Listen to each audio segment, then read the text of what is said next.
আসসালামু আলাইকুম ওরহমতুল্লাহি বারাকাত। অ্যাকচুয়ালি যখন আমরা স্টার্টে দিছিলাম তখন আমরা আমাদের দেশের প্রধান সমস্যাগুলো পড়তাম এবং পরীক্ষার জন্য আমরা প্রিপারেশন নিতাম। Dowry, discipline, traffic jam, huge population বা এয়ার পলিউশন। কিন্তু বর্তমানে একেবারে পরিবর্তন হয়ে গেল।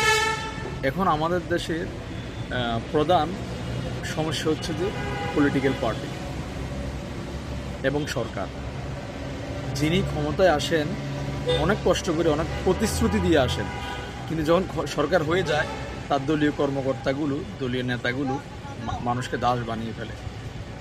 ন্যূনতম যে কৃষক, তার যে সার, সেচ ব্যবস্থা, এটা এখন দলীয় ক্রন্দল হয়ে গেল। সর্বশেষ যেটা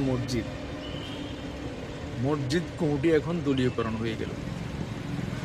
এখন আমাদের প্রধান সমস্যা পড়তে হচ্ছে the political party, government, then electricity, gas,